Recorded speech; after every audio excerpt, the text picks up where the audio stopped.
There is nothing quite like the feeling of the turbocharger spooling up and pushing you back into your seat, but if your engine suddenly feels incredibly sluggish or goes into a terrifying overboost condition, you need to pull over immediately. When you scan the computer and find the code P0045, it means there is an open circuit in the turbocharger or supercharger boost control system, specifically designated as Circuit A. Whether you are driving a heavy-duty diesel truck or a sporty turbocharged commuter like an Audi Q3 or a Hyundai Tucson, forced induction systems are essentially just massive air pumps that force oxygen into your engine to create more horsepower. Modern variable geometry turbochargers use adjustable vanes around the turbine that dynamically open and close to control the boost pressure independent of engine speed, while traditional setups use a wastegate or a bypass valve to vent off excess pressure before it can blow your engine apart. The powertrain control module relies on an electronic control solenoid or a small motor to constantly adjust these components based on the engine load and your throttle input. When the computer tries to command this boost control solenoid but detects an open circuit,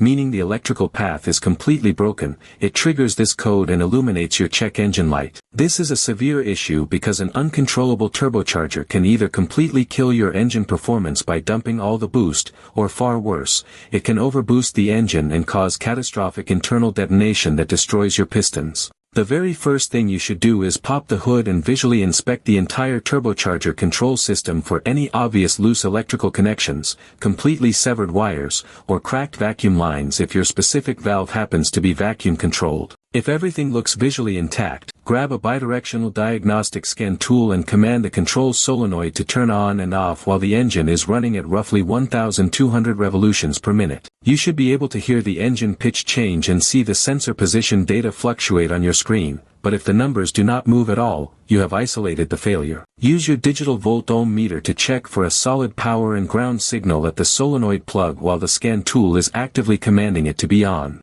If the power and ground are completely missing, you are going to be spending some time tracing the factory wiring diagram to find where the wire broke, but if the power is there, you can test the internal resistance of the solenoid coil itself. An open reading on your meter means the solenoid is completely dead and needs to be replaced, getting your forced induction system back to making reliable power without risking your engine block.